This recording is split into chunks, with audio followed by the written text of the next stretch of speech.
வணக்கம் மக்களே. அஸ்வின் படைத்த மாபெரும் சாதனை. தமிழன் என்றால் சும்மாவா? ஐபிஎல் தொடரில் முதல் வீரர் என பெருமை.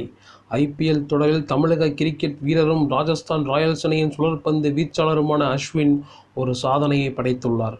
சென்னை சேப்பாக்கம் மைதானத்தில் நேற்று சிஎஸ்கே அணிக்கு எதிரான ஆட்டத்தில் ராஜஸ்தான் ராயல்ஸ் அணி முதலில் பேட்டிங் செய்து 140 ரன்கள் என்ற இலக்கை நிர்ணயித்தது. இதனையடுத்து களமிறங்கிய சிஎஸ்கே அணியில் தொடக்க வீரர் ரச்சின் ரவீந்திரா 18 பந்துகளில் 17 ரன்கள் சேர்த்தார்.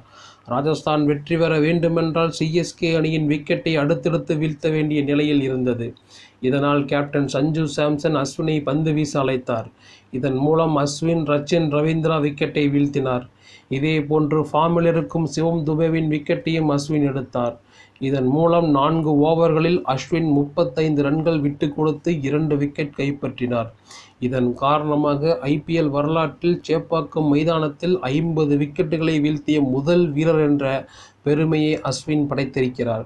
இதற்கு முன்பு சிஎஸ்கே அணியின் ஆல்ரவுண்டர் பிராவோ சேப்பாக்கம் மைதானத்தில் 44 விக்கெட் வீழ்த்தி 2வது இடத்தில் இருக்கிறார்.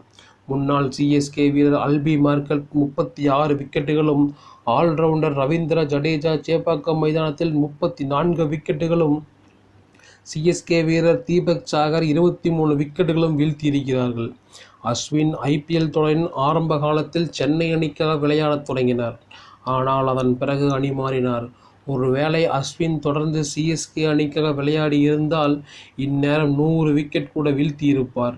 இந்த நிலையில் ஐபிஎல் தொடரில் ஒரு மைதானத்தில் அதிக விக்கெட் வீழ்த்திய வீரர்கள் பட்டியலில் கொல்கத்தா ஈடன் கார்டன் மைதானத்தில் சுனில் நரேன் 70 விக்கெட்டுகளையும், மும்பை வான்கடே மைதானத்தில் மலிங்கா 68 விக்கெட்டுகளையும், டெல்லி பெரோசோ கோட்லா மைதானத்தில் அமித் மிஸ்ரா 58 விக்கெட்டுகளையும், மும்பை வான்கடே மைதானத்தில் பூம்ரா 52 விக்கெட்டுகளையும், பெங்களூர் சின்னசாமி மைதானத்தில் சாகல் 52 விக்கெட்டுகளையும், சென்னை சேப்பாக்கம் மைதானத்தில் அஸ்வின் 50 விக்கெட்டுகளையும் வீழ்த்தி இருக்கிறார் என்று சொன்னால் குறிப்பிடத்தக்கது.